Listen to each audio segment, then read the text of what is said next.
Up and looking for help. One Boca Raton family says they have had 5 of their own cars damaged in less than 2 years. They say drivers are losing control right there on the road in front of their apartment, and they want the city to make safety improvements for sure. News Channel 5's Alyssa Hyman has been digging into this story for us. She's joining us from Southwest 2nd Avenue there in Boca. Alyssa? Well, Shannon, take a look at some of this damage still here. These 2 cars, they were parked here in this apartment building's parking lot when a drunk driver smashed into them over the weekend. And this family says this is not the first time. In fact, this is the 3rd time this has happened in less than 2 years that a late night driver has lost control coming around this curve and smashed into their parked cars. They've reached out to us because the family says they can't get the help they need from the city of Boca Raton.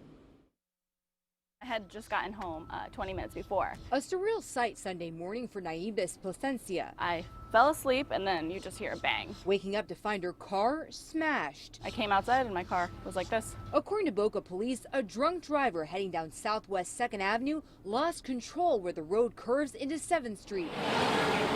That driver smashing into 2 of the Placencia's cars, both parked legally in their apartment building's lot. It's been frustrating because we're paying extra money for things that it's not our fault. And this isn't the first time this has happened. People speed through here because there's nothing to stop them. Yes, there's the signs, but there's no bumps, there's no speed bumps, there's no traffic lights. The Placencia family says this weekend makes the 5th time they've had one of their family's cars damaged by a late night driver who lost control around the bend and crashed into this lot. We're like, okay, this is the last straw. We're going to call the news, see what can be done because the city's not helping us. Reaching out to us because they say their attempts to get help from the city have been unsuccessful. The city says any sort of traffic calming measures have to be initiated by the residents. A process that includes several steps. The Placencias say their calls for help have gone nowhere. They tell me, oh, they're going to do a survey of the streets and they don't do anything. And now this is the 3rd time. I feel like they're waiting for a fatality to occur.